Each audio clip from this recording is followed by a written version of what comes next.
Kat tangan aku ni ada dua biji Camon 40 Pro. Yang ni 4G dan yang terbaru ni adalah 5G. Serius, phone ni memang lain macam. Untuk design dia memang cantik. Screen curve dengan swan neck design. Rasa memang premium bila korang pegang. Ketebalan hanya 7.29mm je. Memang nipis. 6.78 inci AMOLED display didatangkan dengan 144Hz refresh rate. Ada ultra bright, even bawah cahaya matahari pun still terang dan clear. Untuk main kamera menggunakan sensor daripada Sony iaitu LYT700C 50MP, ada ultra night kamera plus 8MP untuk ultra wide. Gambar waktu malam memang sharp gila. Untuk siang pula jangan cakap, puas hati. Selfie kamera pun boleh tahan guys. Ada 50MP, siap ada eye tracking, auto focus. Korang gerak-gerak sekalipun dia lock fokus dekat muka. Fungsi special dia ada dekat butang oren ni. Double tap terus akan buka flash snap AI. Korang lompat, main bola, kereta gerak sekalipun, AI dia akan dapat detect terus snap, so korang akan dapat momen yang paling cantik. Didatangkan dengan 256GB storage, RAM pun memang cukup besar. Korang boleh pilih antara 16GB ataupun 24GB. Memang smooth gila, tak perlu risau phone lag. Aku sendiri dah test main game dekat phone ni, memang mantap guys. Dengan prosesor MediaTek Dimensity 7300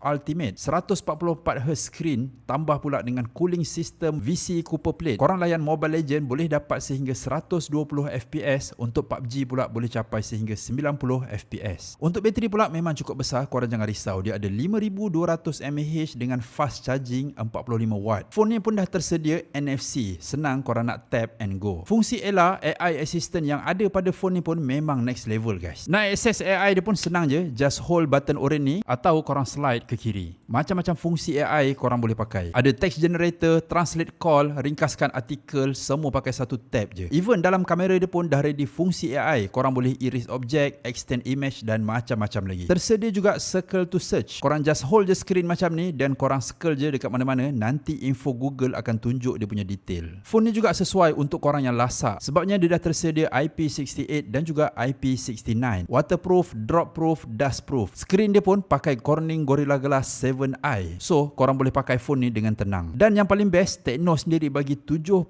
bulan lag free guarantee.